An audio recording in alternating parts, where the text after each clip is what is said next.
ಸಂಜೆ ನಮಸ್ಕಾರಗಳು. ನಮ್ಮ ಪಾವಡ ತಾಲೂಕಿನ ಎಲ್ಲ ವಿದ್ಯಾರ್ಥಿಗಳಿಗೆ, ಪ್ರತಿಭಾವಂತ ವಿದ್ಯಾರ್ಥಿಗಳಿಗೆ ಮೂರನೇ ದಿನದ ಪ್ರತಿಭಾವಂತ ವಿದ್ಯಾರ್ಥಿಗಳಿಗೋಸ್ಕರ ಆನ್ಲೈನ್ ತರಗತಿಯನ್ನು ಪ್ರಾರಂಭ ಮಾಡ್ತಾ ಇದ್ದೇವೆ. ಈ ದಿನದ ವಿಷಯ ಹಿಂದಿ. ಈ ದಿನದ ವಿಷಯದ ಸಂಪನ್ಮೂಲ ವ್ಯಕ್ತಿಗಳಾಗಿ ನಮ್ಮ ಸರ್ಕಾರಿ ಪ್ರೌಢಶಾಲೆ ಕುರುಬುಡುಗು ಶಾಲೆಯ ಹಿಂದಿ ಭಾಷಾ ಶಿಕ್ಷಕರು, ಸ್ನೇಹಿತರು ಆಗಿರತಕ್ಕಂಥ ಶ್ರೀಯುತ ರಮೇಶ್ ನಾಯ್ಕ್ ಸರ್ ಅವರು ಈ ದಿನ ನಮಗೆ ಹಿಂದಿ ವಿಷಯದ ಸಂಪನ್ಮೂಲ ವ್ಯಕ್ತಿಗಳಾಗಿ ಭಾಗವಹಿಸ್ತಾ ಇದ್ದಾರೆ. ವಿದ್ಯಾರ್ಥಿಗಳೇ, ನಾಳೆ ನಡೀತಕ್ಕಂತಹ SSLC ಪೂರ್ವ ಸಿದ್ಧತಾ ಪರೀಕ್ಷೆ 1ರ ಹಿಂದಿ ವಿಷಯ 3ನೇ ಭಾಷೆಯಾಗಿ ಕಲಿತಾ ಇರತಕ್ಕಂಥ ವಿದ್ಯಾರ್ಥಿಗಳಿಗೆ ಹಿಂದಿ ವಿಷಯವನ್ನ ಕುರಿತು ಈ ದಿನ ನಮ್ಮ ರಮೇಶ್ ನಾಯ್ಕ್ ಸರ್ ಅವರು ತರಗತಿಯ ಸಂಪನ್ಮೂಲ ವ್ಯಕ್ತಿಗಳಾಗಿ ತಮ್ಮಲ್ಲಿ ತೊಡಗಿಸ್ಕೊಳ್ತಾ ಇದ್ದಾರೆ. ಅವರಿಗೆ ನೇರವಾಗಿ ಕಾರ್ಯಕ್ರಮದ ವೇದಿಕೆಯನ್ನ ಕೊಟ್ಟು ಈ ದಿನದ ಹಿಂದಿ ತರಗತಿಗಳು ಸುಗಮವಾಗಲಿ ಅಂತಕ್ಕಂಥ ಆಶಿಸ್ತಾ, ಎಲ್ಲ ವಿದ್ಯಾರ್ಥಿಗಳು ವಿಶೇಷವಾಗಿ ಇವತ್ತಿನ ಏನಪ್ಪಾ ಅಂತಂದ್ರೆ ನಾವು ಯೂಟ್ಯೂಬ್ ಲೈವ್ ಅಲ್ಲಿ ನಾವು ಬರ್ತಾ ಇದ್ದೇವೆ. ಇವತ್ತು ಗೂಗಲ್ ಮೀಟ್ ಇಲ್ಲ.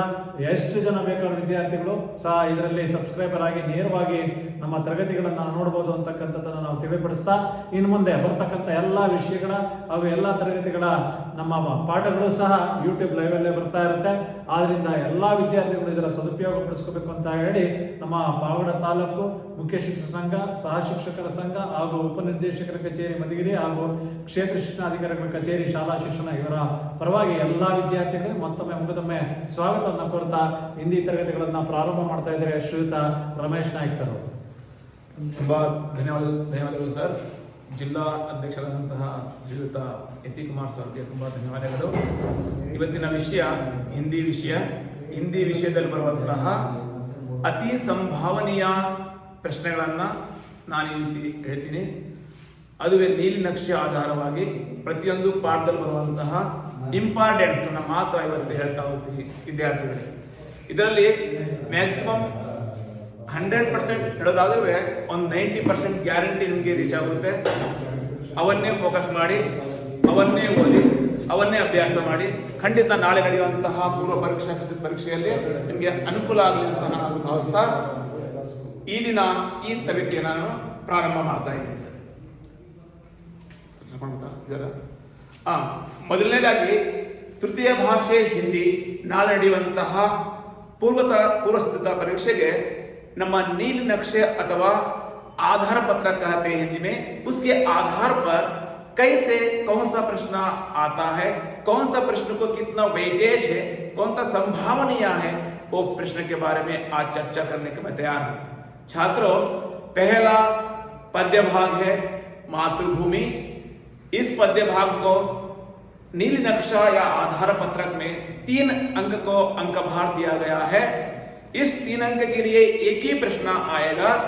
तो वो प्रश्न है ज्यादा से ज्यादा बहुत संभावनीय है. पहला प्रश्न है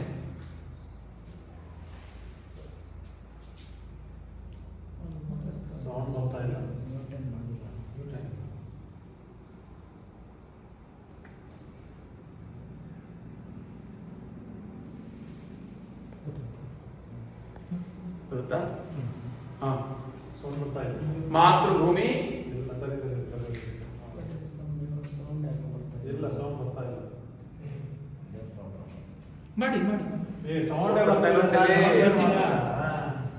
ಸೌಂಡ್ ಇರುವಂತೆ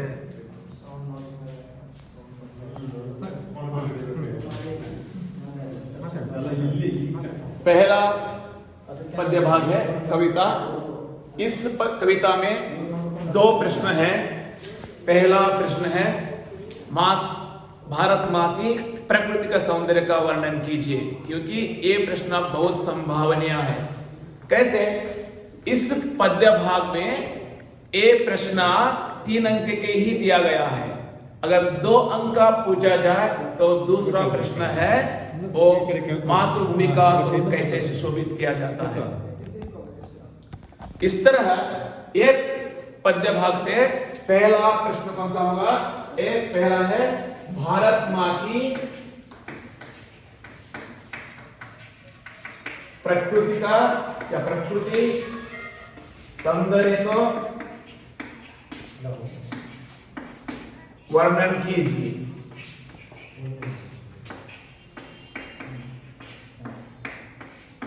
ये प्रश्न इस पद्य भाग से बहुत संभावनीय प्रश्न है। 80% यही प्रश्न आएगा कल, क्योंकि ये अंक भाग के आधार पर दिया जाता है। और दूसरा पाठ है या पहला पाठ है कश्मीरी सेब कहते हैं। इसके नीली नक्शा या आधार पत्र के आधार पर 3 अंक दिया गया है। इसमें 1 अंक का एक प्रश्न और 2 अंक का एक प्रश्न आने वाली है। तो 1 अंक का एक प्रश्न के बारे में किया जाए तो इसमें 2 भाग होगा। एक है अनुरूपता प्रश्न, दूसरा है 1 अंक का प्रश्न होता है। अनुरूपता में 3 प्रश्न है। पहला प्रश्न ऐसा है कि केला पीला रंग, सेब डैश है, उससे प्रश्न है। दूसरा है सेब फल है और गाजर डैश है, वो प्रश्न है। तीसरा है और टमाटो तौलना कपड़ा डैश है। इस तरह की प्रश्न आएगा अनुरूपता में। और 1 अंक का प्रश्न दिया जाए तो इसमें 6 प्रश्न है। पहला प्रश्न है लेखक ने चीजें खरीदने कहाँ गए थे, पहला प्रश्न। दूसरा प्रश्न लेखक को क्या नजर आया। तीसरा प्रश्न लेखक का जी क्यों ललचा उठा। चौथा प्रश्न टमाटो किसका आवश्यक अंग बना है। 5वां प्रश्न स्वाद में सेब किससे बढ़कर नहीं है। 6वां प्रश्न है डॉक्टर से बचने के लिए हम क्या करना चाहिए। इस तरह 6 प्रश्न है। 6 प्रश्नों में से एक प्रश्न जरूर आएगा, वो हम नहीं बता सकते। 6 को 6 भी आप अभ्यास करना होगा। तो 2 अंक का प्रश्न एक है। इस प्रश्न में हम बता सकते हैं कौन सा प्रश्न को कितना वेटेज है, कौन सा प्रश्न कल पूर्व सप्ताह परीक्षा में आने वाली है। तो देखिए ये दूसरा मेन क्वेश्चन में पहला प्रश्न तो इतना वेटेज नहीं है। दूसरा प्रश्न है दुकानदार ने लेखक से क्या कहा। हमारे 4 मादरी या नमूना प्रश्न पत्रिका छोड़ा हुआ प्रश्न पत्रिका में ये प्रश्न 2 बार रिपीट हुआ है। और एक प्रश्न है कश्मीरी सेब कहानी से हमको क्या सीख मिलती है। ये दोनों प्रश्न आप अभ्यास कर लीजिए। बिल्कुल ये दोनों से गारंटी आने वाला ही प्रश्न है, आना ही है, क्योंकि वेटेज वही दिया हुआ है। इसलिए ये 2 प्रश्नों को कल परीक्षा के लिए अभ्यास कर लीजिए।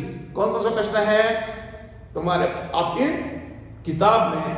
दूसरा प्रश्न दुकानदार ने लेखक से क्या कहा और कश्मीरी सेब पाठ से हमको क्या सीख मिलती है। ये दोनों प्रश्न में अभ्यास कर लीजिए, बहुत आसानी प्रश्न है। तीसरा पाठ है गिल्लू। कौन सा है गिल्लू। ये पाठ है 3 अंक के लिए एक ही प्रश्न आता है। 3 अंक के लिए एक ही प्रश्न आने वाली है। तो हम 4-6 वाक्य में प्रश्न दिए जाए तो 4 प्रश्न है। वो 4 में से 2 प्रश्नों को बहुत ध्यान देना चाहिए। और तीसरा मेन प्रश्न में पहला प्रश्न है गिल्लू का कार्यकलाप के बारे में बताइए। ये देखिए ये बिल्कुल 30% ये प्रश्न पर हम ध्यान देना चाहिए, क्योंकि हम 100% में उस प्रश्न को 30% देना चाहिए, क्योंकि बहुत सारे गिल्लू का बहुत इंपॉर्टेंट कैरेक्टर है उसका है पाठ में। इसलिए उसके कार्यकलाप के बारे में हम जानना चाहिए, वो प्रश्न है।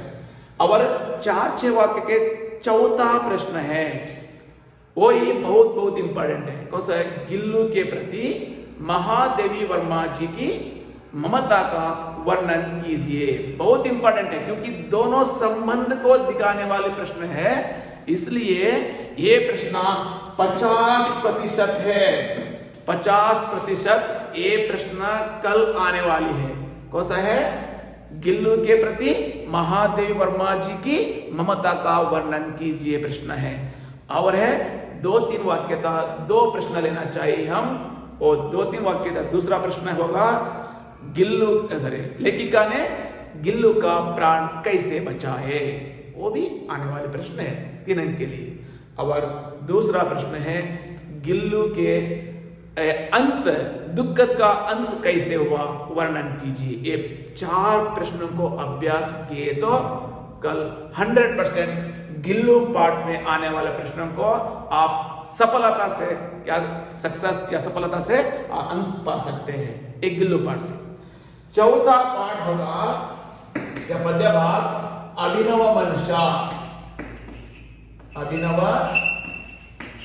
मनुष्य, अभिनव मनुष्य। देखिए इस पार्ट में से 3 अंक का वेटेज है। प्रश्न 1 अंक का 1 प्रश्न और 2 अंक का 1 प्रश्न आएगा। 1 अंक का होगा तो 2 प्रश्न के रूप में क्या है डिबेट होता है, बांटोर होता है। एक अनुरूपता प्रश्न, एक अंक का प्रश्न होता है। इसमें 1 अंक का प्रश्न होता है कि कितना 6 है और अनुरूपता शब्द 3 है और 2 अंक का प्रश्न 2 ही है। ये बहुत आसानी से बता सकते हैं। 2 अंक का प्रश्न, पहला प्रश्न है वो प्रकृति पर विजयी पुरुष आसीन है, इस पंक्ति को स्पष्ट कीजिए।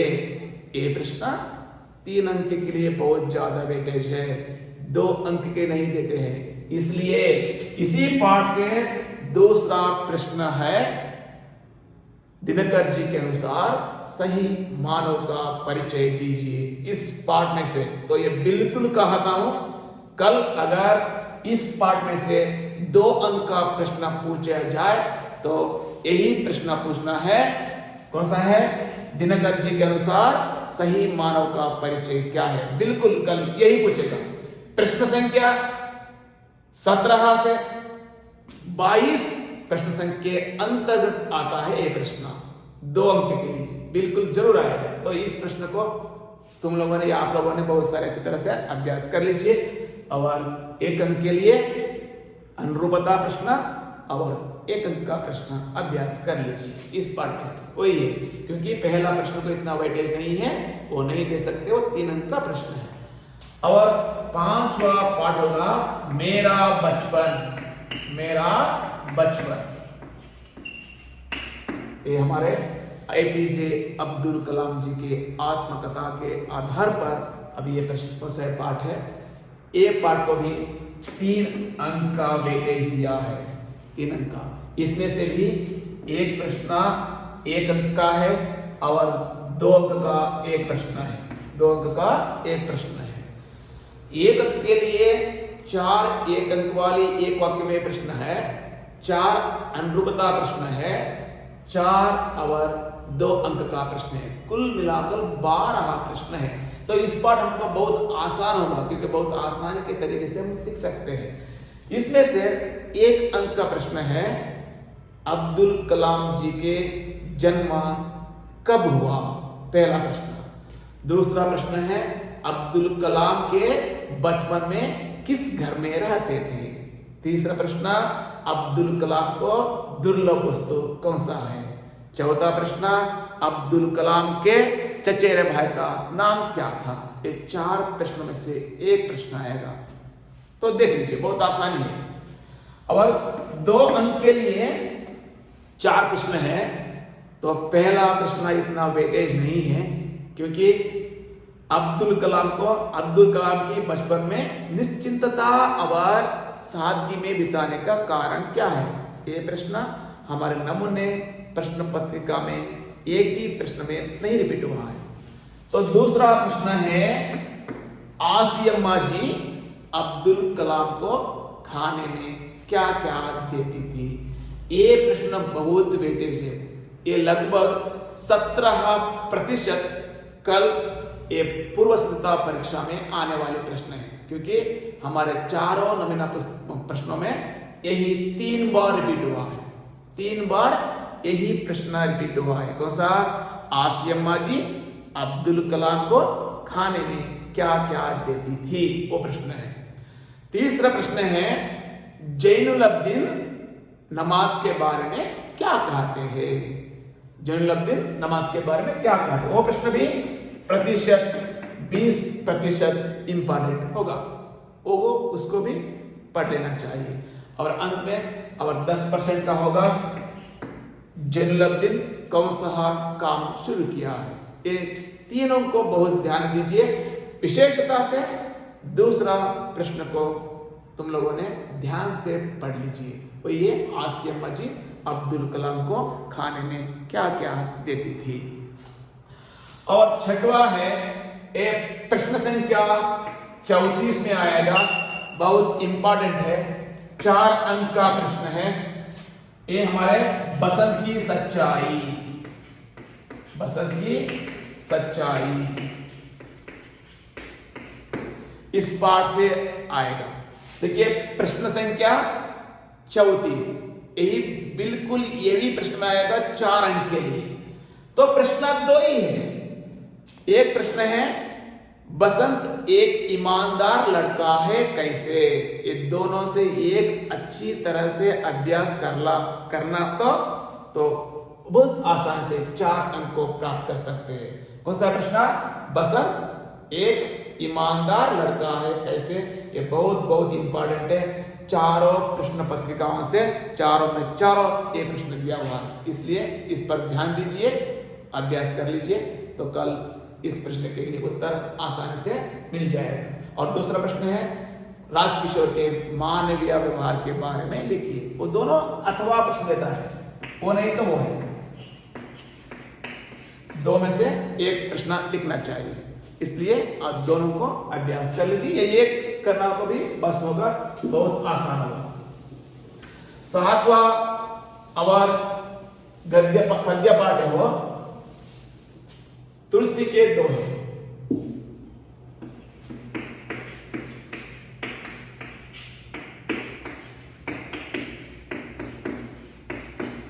तुलसी के दोहे प्रश्न संख्या 32 और 3 अंक के लिए आएगा। ये इस पाठ के लिए 4 अंक दिया हुआ है, 4 अंक। तो 1 अंक के लिए एक अनुरूपता, नहीं तो 1 अंक का प्रश्न पूछा जाएगा। और 3 अंक के लिए 32वां प्रश्न संख्या भावार्थ पूछा जाता है। इस भावार्थ में पहला पद्य, तीसरा और 5वां, इन तीनों पद्य भाग को या दोहे का भावार्थ को हम लोगों ने अच्छी तरह से अभ्यास कर लेना चाहिए। पहला प्रश्न है, दुआ है, मुखिया मुख सोचाइए, खान पान कोए, पालाई पोसई सकलन, तुलसी सहित विवेक। इस कविता को या इस दोहे को बहुत ध्यान से अभ्यास कर लीजिए और भावार्थ को लिख लीजिए। तीसरा दुआ है, दया धर्म का मूल है, पाप मूल अभिमान, तुलसी दया ना छांडिए, जब लग घट में प्राण। एक तीसरा दोहा है, इस देखिए। और 5वां है, राम नाम मन दीप धरो, जिह दहरी द्वार, तुलसी भीतर बाहिरो, जो चाह सिंजिया। ये तीनों दोहे में से एक दोहा जरूर आएगा। तो मैं कहता हूं पहला दोहा पर बहुत ध्यान दीजिए, वो कल बहुत संभावनीय प्रश्न है, संभावनीय दोहे के बारे में आएगा। तो कैसा आप सभी को मालूम ही है, सभी कक्षा में, सभी स्कूलों में तो आपकी अध्यापक मित्र बताए होंगे। तो इसी तरह इस पद्य भाग को लिखने का कोशिश कीजिए। और 8वां प्रश्न है हमारा इंटरनेट क्रांति। इस पाठ से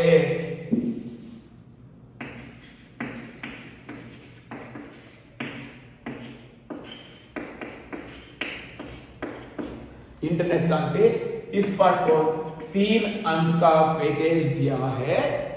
तो 3 अंक का एक ही प्रश्न आएगा, 3 अंक का एक ही प्रश्न है।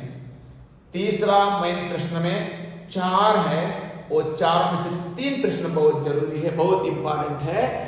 उनमें से ये तीसरा प्रश्न है, देखिए, सोशल नेटवर्किंग एक क्रांतिकारी खोज है कैसे। ये प्रश्न प्रतिशत 17% ये प्रश्न ही आएगा। 17 से ज्यादा ही है, क्योंकि चारों नमूना प्रश्न पत्र में से ये प्रश्न बहुत रिपीट या पुनरावर्तन हुआ है, इसलिए इस प्रश्न के ऊपर ध्यान दीजिए। और दूसरा प्रश्न है वीडियो कॉन्फ्रेंस के बारे में लिखिए। और चौथा प्रश्न है इंटरनेट का हानि के बारे में बताना चाहिए। इंटरनेट का हानि कौन कौन सी, इस तरह प्रश्न है, तो ध्यान दीजिए। इंटरनेट देखो से सोशल नेटवर्किंग एक क्रांतिकारी खोज है, कैसे, इस प्रश्न को ध्यान से पढ़कर कल अभ्यास कर लीजिए, कल तो कल आया।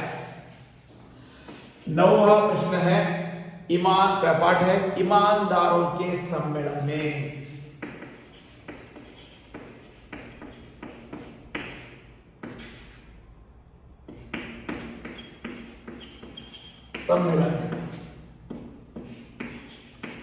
इस पाठ में से 2 अंक का वेटेज है। एक ही प्रश्न पूछते हैं, एक ही प्रश्न आता है, तो उनमें से हमारे नमूना प्रश्न पत्रिका के आधार पर बताए जाए तो तीसरा प्रश्न है, अब आपके पुस्तक में से तीसरा प्रश्न है, लेखक ने मंत्री को कैसे समझाया। बहुत बहुत इंपॉर्टेंट है ये प्रश्न भी। 17% कल आने वाले प्रश्न है। और चौथा प्रश्न है ईमानदार डेलीगेट ने चप्पली चोरी होने के बाद क्या सुझाव दिया। ये भी प्रश्न को थोड़ा एक 10% ले लीजिए।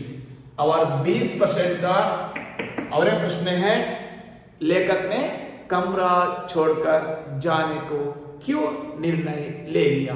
ये तीनों प्रश्न पर ध्यान दीजिए।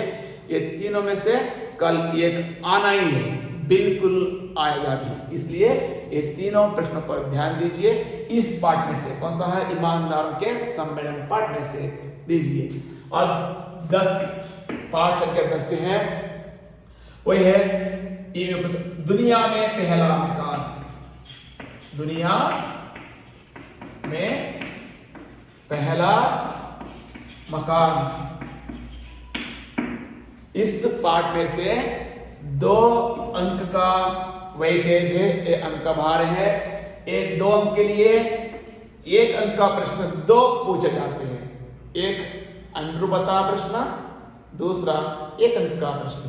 इसलिए तुम लोगों ने 1 अंक का प्रश्न 3 है कंटिन्यू, 1 2 3 4 प्रश्न संख्या, इस पर ध्यान दीजिए। देखिए पहला प्रश्न यही है, बहुत इंपॉर्टेंट है, वो सिंगापुर आदिवासी कहां रहते थे।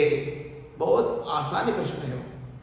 दूसरा प्रश्न है मानव को सबसे पहले मकान बनाना किसने सिखाया।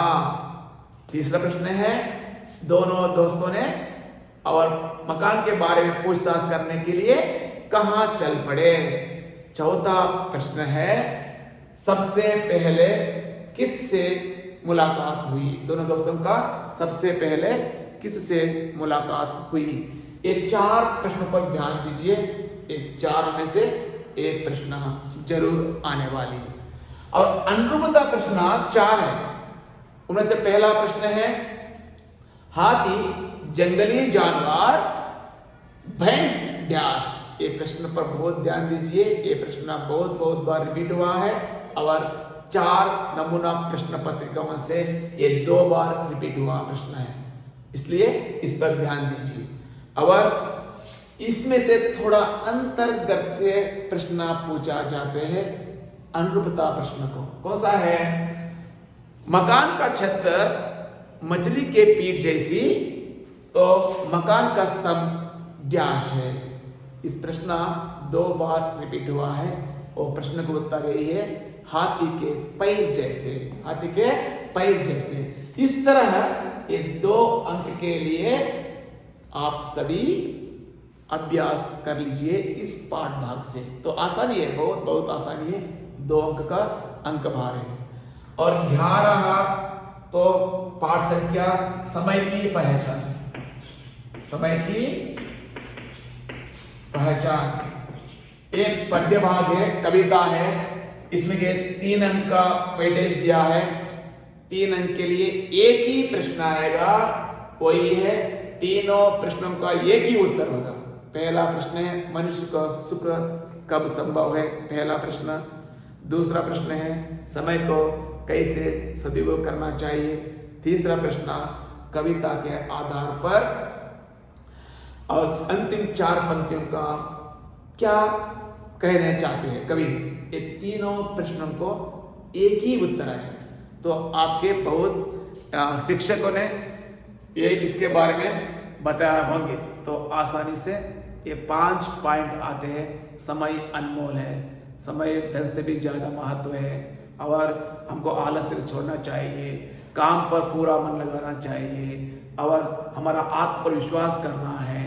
इस तरह का उत्तर लिखने से वो आसानी से 3 अंक को हम पा सकते हैं। ये पद्य भाग में बहुत हमने अच्छे अंक निकालने के लिए, अच्छे अंक प्राप्त करने के लिए ये बहुत सहायता होगा इस कविता में।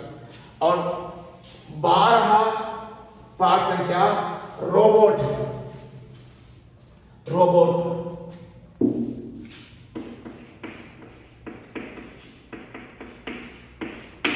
इसमें से 3 अंक का वेटेज है, तो अंक बार दिया हुआ है आधार पत्रक में। तो इसके आधार पर एक ही प्रश्न पूछा जाता है। प्रश्न संख्या 25 से 31 के अंतर्गत ही आएगा। ये प्रश्न 25 से 31 के अंतर्गत आएगा। मेन क्वेश्चन तीसरा होगा, चौथा होगा। और इसके लिए यहां पर बहुत संभावनीय प्रश्न है। धीरज सक्सेना को बुद्धिमान रोबोट की जरूरत क्यों थी? इस प्रश्न है लगभग 17% है, बहुत इंपॉर्टेंट है। तो देखिए हमारा चारों नमूना पत्रिका में यही 3 बार रिपीट हुआ है प्रश्न। कौन सा है? धीरज सक्सेना को बुद्धिमान रोबोट की जरूरत क्यों थी? तो ध्यान से देखिए और पढ़ लीजिए। 17% ये प्रश्न आएगा। तो और 30% कौन सा आएगा? तो लिख लीजिए रोबोनिल और रोबोदीप की मुलाकात कैसे हुई? प्रश्न संख्या तीसरा है, उसमें आएगा। और आखिरी प्रश्न है रोबोटिक कंपनी के मालिकों के बीच हलचल क्यों मचाना पड़ी? वो 20% कल पूर्व संध्या परीक्षा में आने वाली है। तो ध्यान से देख लीजिए ये पार्ट में कौन सा इंपॉर्टेंट है, कौन सा संभावनीय है। तो वही कहता हूं, पहला प्रश्न है धीरज सक्सेना को बुद्धिमान रोबोट की जरूरत क्यों थी? इस प्रश्न की आप अच्छी तरह से अभ्यास कर लीजिए, कल प्रश्न को आया। और 13 है महिला की साहसगाथा। महिला की साहस गाथा, ये प्रश्न इस पार्ट में से 3 अंक दिया हुआ है अंक बार। तो एक ही प्रश्न आने वाली है 3 अंक के लिए। प्रश्न संख्या 25 से 31 के अंतर्गत आता है। तो इस तरह जान लीजिए यहां पर 3 अंक का प्रश्न कौन सा होगा।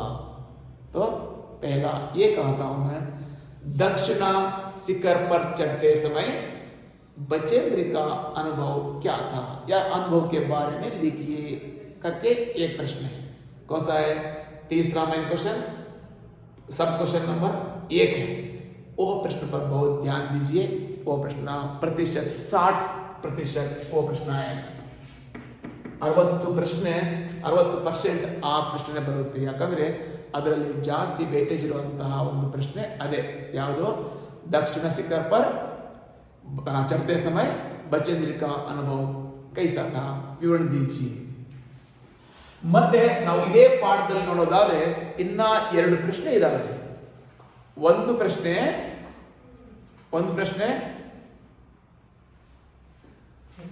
एवरेस्ट पर चढ़ते समय एवरेस्ट पर चढ़ने के लिए बचेंद्र ने कैसे तैयार कर लिया, या पहाड़ों के चढ़ने के लिए बचेंद्र ने कैसे तैयार कर लिया करके दूसरा प्रश्न है. वो लगभग 20% 20% ಆ ಒಂದು ಪ್ರಶ್ನೆ ಬರುವಂತ ಸಂಭವ ಇದೆ. ಇನ್ನ ಮೂರನೇ ಪ್ರಶ್ನೆ ಇದೆ, ತುಂಬಾ ಇಂಪಾರ್ಟೆಂಟ್ ಕೂಡ. ಅದು इस पाठ का आशय तो प्रश्न ऐसा पूछा जाएगा, महिला की साहसिकता पाठ से हम क्या सीख मिल सकते हैं. ನಾವು ಮಹಿಳಾಕಿ ಸಾಹಸಿಕತಾ ಪಾಠದಿಂದ ಏನು ಸಂದೇಶವನ್ನ ಪಡಿತೀವಿ ಅಂತಂತೇಳಿ ಮೂರನೇ ಪ್ರಶ್ನೆ ಇದೆ. ಈ ಪ್ರಶ್ನೆ 20% ನಾಳೆ ನಮ್ಮ ಪೂರ್ವ ಸಿದ್ಧತಾ ಪರೀಕ್ಷೆಯಲ್ಲಿ ಬರುವಂತಹ ಸಂಭಾವನೆಯ ಪ್ರಶ್ನೆ है. ಇದರಲ್ಲಿ ತುಂಬಾ ಇಂಪಾರ್ಟೆಂಟ್, ತುಂಬಾ ಸಂಭಾವನೆ ಅಂದ್ರೆ ಯಾವುದು? ಮೊದಲನೇ ಪ್ರಶ್ನೆ, दक्षिण शिखर पर चढ़ते समय बचेंद्र का अनुभव के बारे में लिखिए. ಆ ಪ್ರಶ್ನೆಯನ್ನ 60% ನಾಳೆ ಬರುವಂತಹ ಸಂಭಾವನೆ ಪ್ರಶ್ನೆ. ಹಾಗಾಗಿ ಆ ಪ್ರಶ್ನೆನ ಹೆಚ್ಚು ಹೆಚ್ಚು ಅಭ್ಯಾಸ ಮಾಡಿಕೊಂಡ್ರೆ ನಾಳೆ ನಿಮಗೆ बरलिखे इजी आगुते, बरलिखे इजी आगुते, आसान होगा. इसलिए उस प्रश्न को ध्यान दीजिए, क्योंकि सभी एक ही ए स्तर के छात्र हैं. ಎ ಮಟ್ಟದಲ್ಲಿರುವಂತಹ ಅಂದ್ರೆ ಮೊದಲನೇ ಸ್ತರದಲ್ಲಿರುವಂತಹ ವಿದ್ಯಾರ್ಥಿ ಆದ್ರಿಂದ ನೀವು ಎಲ್ಲಾ ಪ್ರಶ್ನೆಗಳನ್ನು ಓದ್ತಾ ಹೋಗಬೇಕು. ಅದರಲ್ಲಿ ಹೆಚ್ಚಿನದಾಗಿ ಮಹತ್ವವನ್ನ ಮತ್ತೇನೋ ವೇಟೇಜ್ ಕೊಡೋದಾದ್ರೆ ಮೊದಲನೇ ಪ್ರಶ್ನೆಗೆ ಕೊಡ್ತಾ ಹೋಗಿ ಅಂತ ನಾನು ಅದನ್ನ ಹೇಳ್ತೀನಿ. ಓಕೆ, ಮತ್ತೆ 14ನೇ ಪಾಠ ಇದೆ, ಯಾವುದು? सूर शाम एक पद है हमारे यशोदा और बालकृष्ण का लीला के बारे में बहुत मोहित होकर हमारे सूरदास ने अच्छी तरह से लिखा हुआ है. तो इस पद्य भाग से 3 अंक का वेटेज है, तो अंक भार है.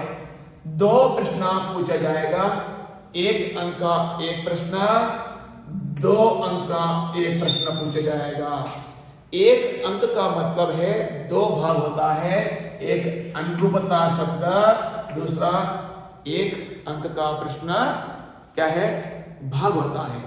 इसलिए इसमें से लगभग 8 प्रश्न है 1 अंक के लिए, तो उस पर ध्यान दीजिए.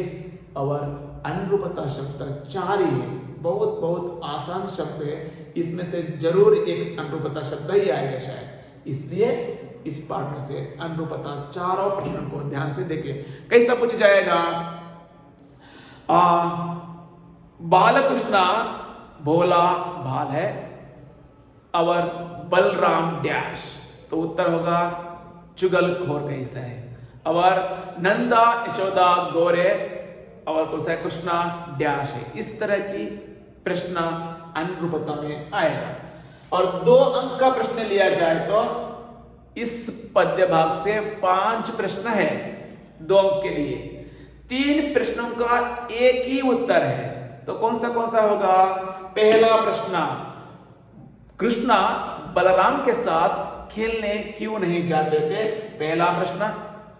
दूसरा प्रश्न, बलराम कृष्ण के माता पिता के बारे में क्या कहते हैं? दूसरा प्रश्न.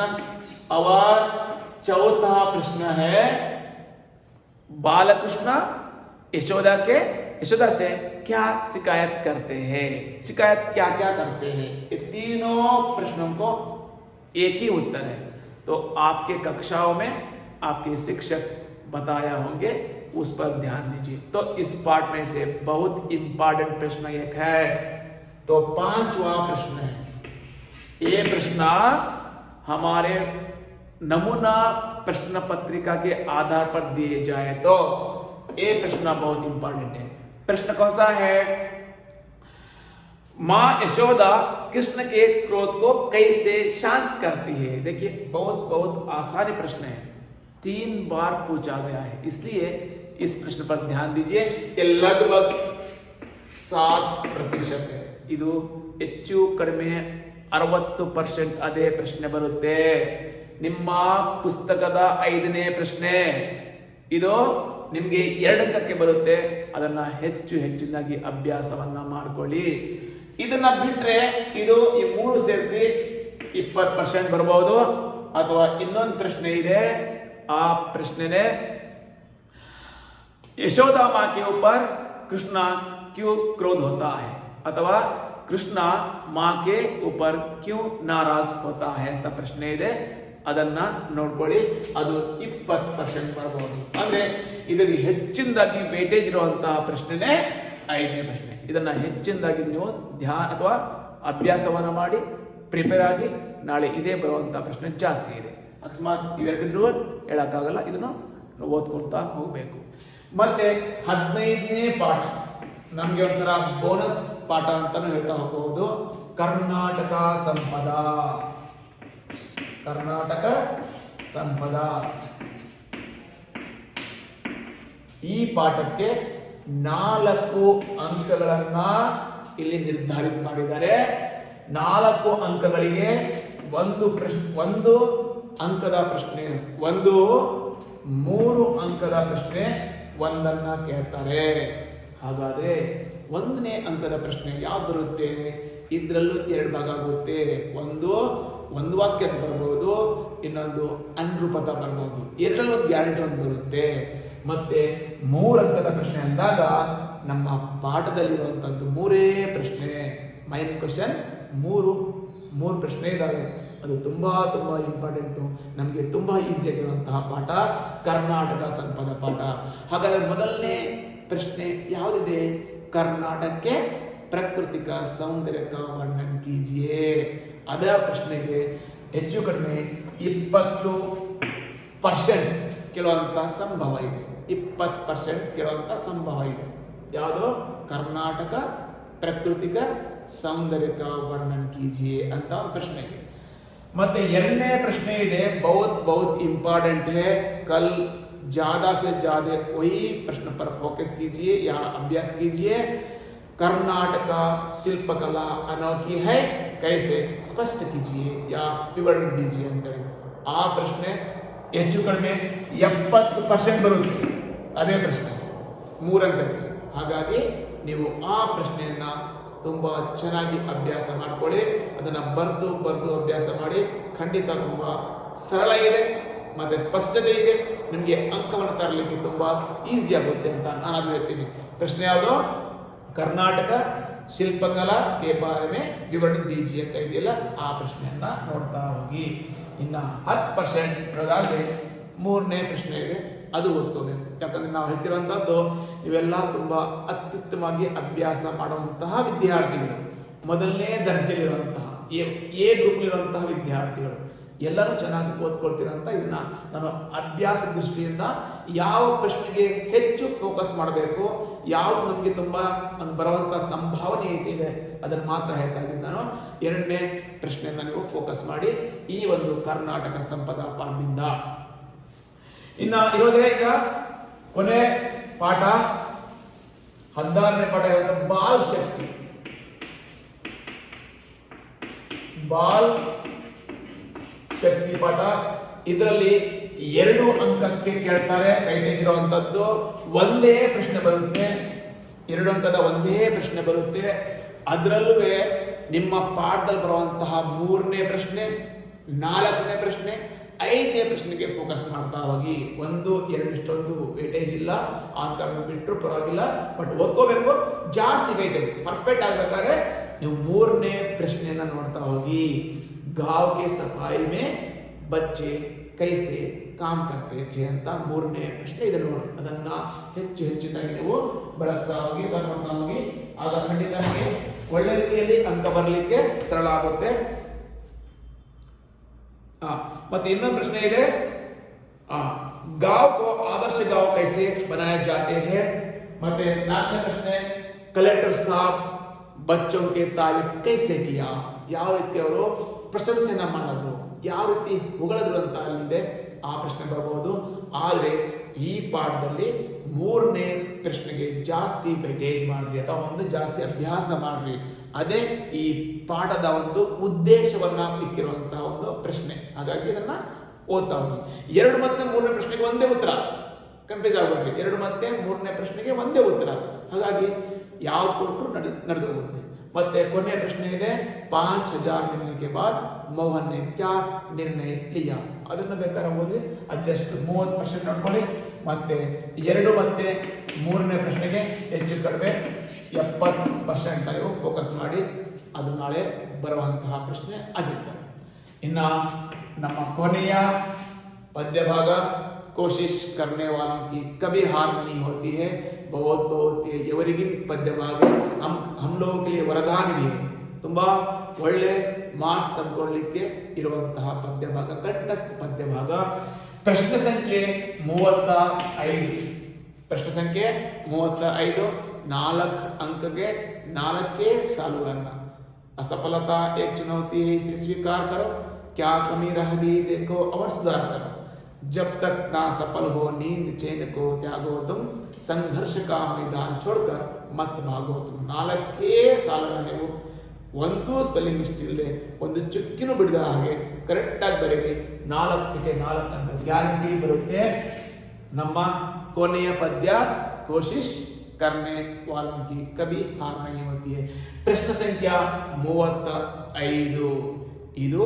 ನಮ್ಮ ಪಾಠ ಮತ್ತೆ ಪದ್ಯದಲ್ಲಿ ಬರುವಂತಹ ತುಂಬಾ ಇಂಪಾರ್ಟೆಂಟ್ ಪ್ರಶ್ನೆಯನ್ನ ಹೇಳ್ತಾ ಹೋಗ್ತೀನಿ ನಾಳೆಗೆ ಇದನ್ನೇ ಅಭ್ಯಾಸ ಮಾಡ್ಕೊಂಡ್ರೆ ಖಂಡಿತ 80ಕ್ಕೆ 70 ಮಾರ್ಕ್ಸ್ ಖಂಡಿತ ತೆಗಿಬಹುದು ತುಂಬಾ ಸರಳ ಇದೆ ಮತ್ತೆ ನಮಗೆ 36ನೇ ಪ್ರಶ್ನೆ ಇದೆ ಗದ್ಯಾಂಶ ಪ್ರಶ್ನೆಯನ್ನ ಗದ್ಯಾಂಶದಲ್ಲಿ ಒಂದು ಕೊಟ್ಟಿರ್ತಾರೆ 4 ಪ್ರಶ್ನೆಯನ್ನ ಕೆಳಗೆ ಕೊಟ್ಟಿರ್ತಾರೆ ಆ 4 ಪ್ರಶ್ನೆಗಳಿಗೂ ನಾವು ಓದ್ಕೊಂಡು ಆ ಗದ್ಯಾಂಶದಲ್ಲಿ ಉತ್ತರವನ್ನ ಹುಡುಕುವಂತದ್ದು ಇದೊಂಥರ ನಮಗೆ ಫ್ರೀ ತರ ಇದೆ ಆಯ್ತಾ ಅದರಲ್ಲೇ ಇರ್ತಾವೆ ಕ್ವಶನ್ ಆನ್ಸರ್ಸ್ ಅಲ್ಲೇ ನೋಡಿ ಅಲ್ಲೇ ಸರಳವಾಗಿ ಬರೀಬಹುದು ನಾನು ಸಿ ಮತ್ತೆ ಬಿ ಗ್ರೂಪ್ ತರ ನಿಮಗೇನೋ ಟಿಪ್ಸ್ ಹೇಳಲ್ಲ ಯಾಕಂದ್ರೆ ಒಳ್ಳೆ ವಿದ್ಯಾರ್ಥಿಗಳು ನೀವು ಆರಾಮಾಗಿ ಗದ್ಯಾಂಶ ಓದ ತಕ್ಷಣ ನಿಮಗೆ ಅರ್ಥ ಆಗುತ್ತೆ ಮತ್ತೆ ಪ್ರಶ್ನೆ ನೋಡಿದ ತಕ್ಷಣ ನೀವು ಚೆನ್ನಾಗಿ ಉತ್ತರವನ್ನು ಮಾಡ್ತೀರಿ ಹಾಗಾಗಿ ಇದು 36ನೇ ಪ್ರಶ್ನೆಗೆ ನೀವು ಗದ್ಯಾಂಶ ಪ್ರಶ್ನೆ ಇದೆ 4 ಅಂಕಕ್ಕೆ ಬರುತ್ತೆ ಇದು ನೀವು ನೋಡ್ತಾ ಹೋಗಿ ಇದನ್ನ ಆರಾಮ್ಸೆ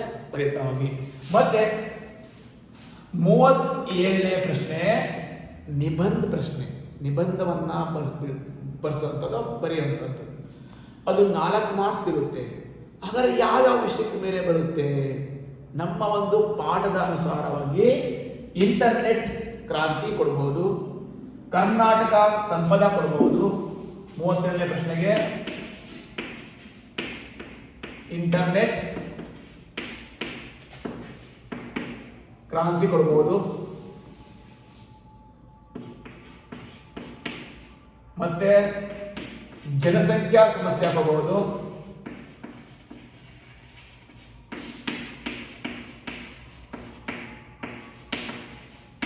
ಮತ್ತೆ ಮೂರನೇದು ಸಮಯಕ್ಕೆ ಪಹಚಾಕಬಹುದು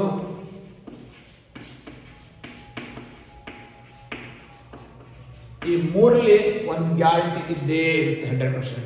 ಈ 3 ವಿಷಯಗಳಲ್ಲಿ ಒಂದು ವಿಷಯ ಗ್ಯಾರಂಟಿ ಇದ್ದೇ ಇರುತ್ತೆ ಈ 3 ಓದ್ಕೊಂಡ್ರೆ ನೀವು ನಾಳೆ ಬರೀಲಿಕ್ಕೆ ಈಸಿ ಆಗುತ್ತೆ 4 ಮಾರ್ಕ್ಸ್ ಪಡೆಯಲಿಕ್ಕೆ ಆ ಕಾರಣಕ್ಕೆ ಇದನ್ನ ಸ್ವಲ್ಪ ವಿಶೇಷವಾಗಿ ಧ್ಯಾನವನ್ನು ಕೊಟ್ಬಿಟ್ಟು ಅದನ್ನು ಸ್ವಲ್ಪ ಫೋಕಸ್ ಮಾಡಿ ಅಂತ ನಾನು ಅದನ್ನು ಹೇಳ್ತೀನಿ ಇನ್ನು ನಮ್ಮ ಪ್ರಶ್ನೆ ಪತ್ರಿಕೆಯ ಕೊನೆಯ ಪ್ರಶ್ನೆ 38ನೇ ಪ್ರಶ್ನೆ ನಾವು 8ನೇ ಕ್ಲಾಸಿಂದ ಕಲಿತಾ ಬರ್ತಾ ಇರ್ತೀವಿ ಕಲಿಸ್ತಾ ಇರ್ತಾರೆ ನಿಮ್ಮ ಶಿಕ್ಷಕರು ಅದು ಚುಟ್ಟಿ ಪತ್ರ ಅಂತ ನಾವು ಅದ್ರ ಹೇಳ್ತೀವಿ ಪತ್ರಲೇಖ ಅದು 5 ಮಾರ್ಕ್ಸ್ಗೆ ಬರುವಂತಹ ಪ್ರಶ್ನೆ ಸಾಮಾನ್ಯವಾಗಿ ಅದನ್ನ ಎಲ್ಲರೂ ಕಲ್ತಿರ್ತೀರ ಅಂತ ಅಂದ್ಕೊಂಡಿದ್ದೀನಿ ಅದು ಚುಟ್ಟಿಗೆ ಬಾರಿ ತಿಂದಿಗೆ ಚುಟ್ಟಿ ಪತ್ರ ಅಂತ ಕೊಡ್ತಾನೆ ಅದನ್ನ ಬರೀಬಹುದು ಆರಾಮಾಗಿ ಅದು ನಮ್ಮ ಒಂದು ಪ್ರಶ್ನೆ ಪತ್ರಿಕೆಯ ಸ್ವರೂಪ ಅದ ನಂತರ 8 ಮಾರ್ಕ್ಸ್ಗೆ ಒಂದು ನಿಮಗೆ ಹೇಳಬೇಕಾಗಿತ್ತು ವ್ಯಾಕರಣ ಸಂಬಂಧಿ ಪ್ರಶ್ನೆಗಳನ್ನ ಅದು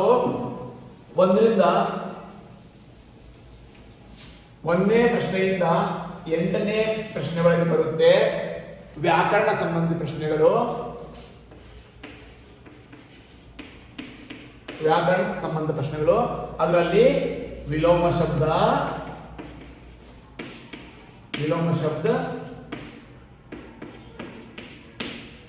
लिंग वचन प्रथम प्रेरणार्थक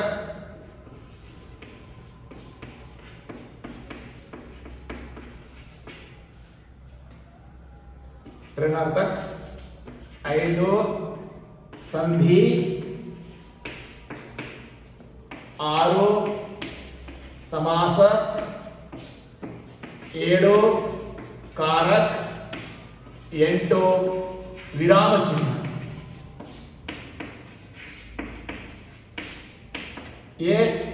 ಎಂಟು ವಿಷಯಗಳಲ್ಲಿ 8 ಪ್ರಶ್ನೆಯನ್ನ ಕೇಳ್ತಾರೆ. ಖಂಡಿತ ಇದ್ರ ಮೇಲೆನೆ ಕೇಳುವಂಥದ್ದು, ಇನ್ನು ಯಾವುದೇ ವಿಷಯ ಬರಲ್ಲ. 8 ಅಂಕಕ್ಕೆ 8 ಅಂಕವನ್ನು ತೆಗಿಲಿಕ್ಕೆ ತುಂಬಾ ಈಜಿ ಆಗಿರುವಂಥ ಪಾಯಿಂಟ್ ನೋಡಿ. ವಿಲೋಮಾರ್ಥಕ ಶಬ್ದ ನೀವು ಚೆನ್ನಾಗಿ ಕೇಳಿರ್ತೀರಾ 8ನೇ ಕ್ಲಾಸಿಂದ. ಮತ್ತೆ ಲಿಂಗ ಶಬ್ದವನ್ನ, ವಚನ ಶಬ್ದವನ್ನ, ಪ್ರಥಮ ಪ್ರೇರಣಾರ್ಥಕ ಶಬ್ದವನ್ನ, ಸಂಧಿ ಶಬ್ದವನ್ನ, ಸಮಾಸವನ್ನ, ಕಾರಕವನ್ನ, ವಿರಾಮ ಚಿಹ್ನೆಯನ್ನ ನೀವು ಸಾಮಾನ್ಯವಾಗಿ ನಿಮ್ಮೆಲ್ಲ ಟೀಚರ್ಸ್ ಹೇಳಿರ್ತಾರೆ. ಹಾಗಾಗಿ ಇವುಗಳ ಮೇಲೆ ನೀವು ಹೆಚ್ಚು ಫೋಕಸ್ ಮಾಡಿದ್ರೆ ಖಂಡಿತ ನಾಳೆ ನಡೆಯುವಂತಹ ಪೂರ್ವಸಿದ್ಧ ಪರೀಕ್ಷೆಗೆ 80ಕ್ಕೆ 80 ತೆಗಿಲಿಕ್ಕೆ ನಿಮಗೆ ತುಂಬಾನೇ ಅನುಕೂಲ ಆಗುತ್ತೆ ಅಂತ ಹೇಳ್ತಾ ನಾನು ಈ ದಿನದ ಒಂದು ಕ್ಲಾಸ್ನ ಮುಗಿಸ್ತಾ ಇದ್ದೀನಿ. ಧನ್ಯವಾದಗಳು ಎಲ್ಲರಿಗೂ.